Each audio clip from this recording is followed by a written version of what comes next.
hairy fascist bastard came up, and things got awkward. Werewolves were tough, incredibly tough, but compared to Homo sapiens, who wasn't? It was a ridiculously perfect day outside, and he couldn't blame Derik for wanting to head out as quickly as possible.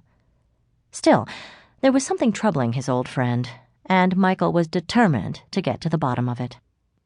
"Hold up," Michael said, reaching for Derek's shoulder. "I want to—" "I don't care what you want," Derik replied without turning. He grabbed Michael's hand and flung it away, so sharply Michael lost his balance for a second. "I'm going out." Michael tried to laugh it off, ignoring the way the hairs on the back of his neck tried to stand up. "Touchy. Hey, I just want to—" "I'm going out." Derik moved, cat quick, and then Michael was flying through the air with the greatest of ease, only to slam into the door to the coat closet hard enough to splinter it down the middle. Michael lay on his back a moment, like a stunned beetle. Then he flipped to his feet, ignoring the slashing pain down his back. "My friend," he said, "you are so right. Except you're going out on the tip of my boot. Pardon me while I kick your ass." This in a tone of mild banter, but Michael was crossing the room in swift strides, barely noticing that his friend, Moira, who had just come in from the kitchen, squeaked and jumped out of the way. Best friend or no, nobody knocked the alpha male around in his own damned house. The other pack members lived there by his grace and favor, thanks very much, and while the 40-room house had more than enough room for them all, certain things were simply not done. "Don't start with me," Derik warned. The morning sunlight was slanting through the skylight, shining so brightly it looked like Derik's hair was about to burst into flames. His friend's mouth, usually relaxed in a wise-ass grin, was a tight slash. His grass-green eyes were narrow. He looked, Michael had trouble believing it, ugly and dangerous.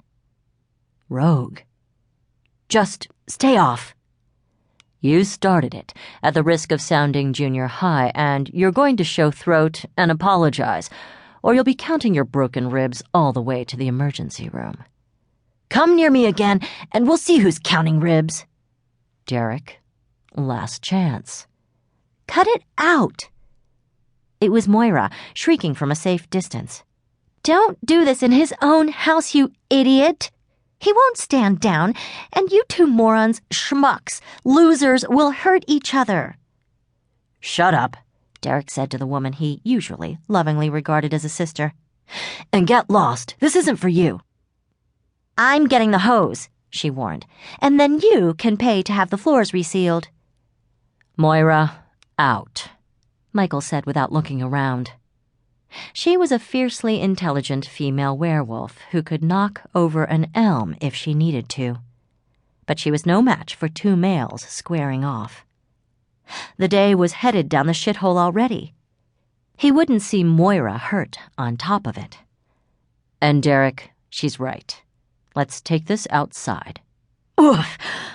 He didn't duck, though he could see the blow coming. He should have ducked, but he still couldn't believe what was happening. His best friend, Mr. Nice Guy himself, was challenging his authority. Derik, always the one to jolly people out of a fight.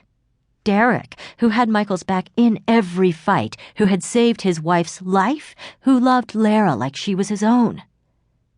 The blow, hard enough to shatter an ordinary man's jaw, knocked him back a full 3 steps. And that was that. Allowances had been made, but now the gloves were off.